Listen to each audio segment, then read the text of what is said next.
Aladdin and His Wonderful Lamp. Chapter 16. The Sultan.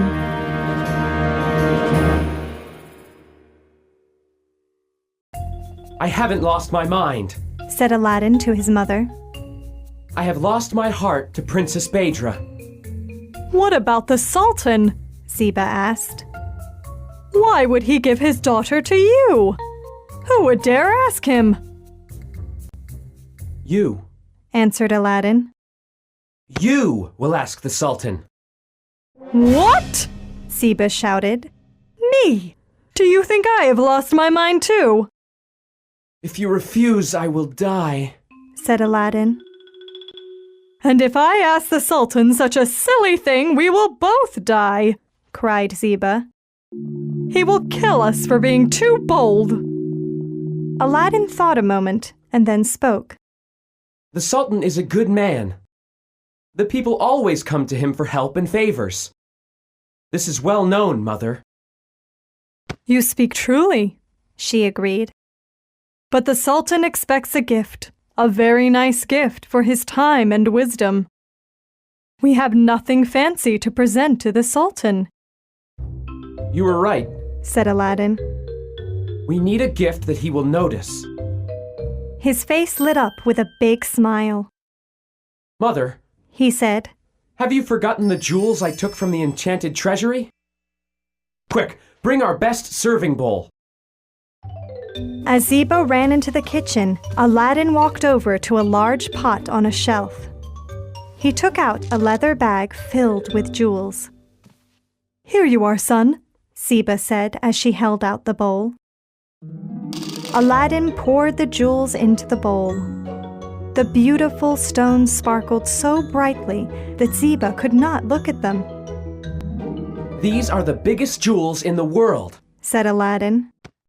You must take them to the Sultan. Tell him your son wishes to marry his daughter. I will do what you want, my son, said Ziba. She arrived at a large hall where many people had gathered to see the Sultan.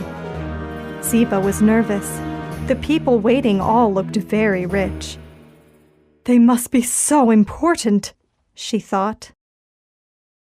Watching over everything was the Sultan's most trusted advisor, the Grand Vizier. He saw Ziba come into the hall and take a seat in a corner by the wall. Who is this woman and what is she carrying? He wondered. What business does she have with the Sultan?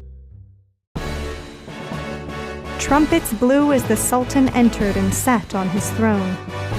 As each person stepped before the Sultan and asked for a favor, Ziba watched and listened. But she was too afraid to speak to the Sultan that day. When the meeting was over, she returned home. Every day, Ziba went to the hall and sat in the same spot. Many days passed, but still she did not dare speak to the Sultan about her son. Each night she returned home with the jewels. One day, the Sultan leaned close to the Grand Vizier. Who is that woman who comes each day? He whispered. And what does she want?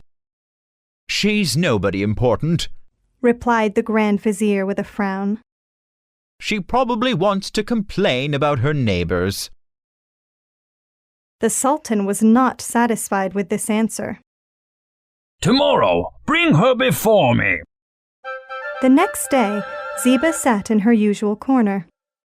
As she sat watching and waiting, she saw the Grand Vizier point to her. Stand, he commanded, and be presented to the Sultan.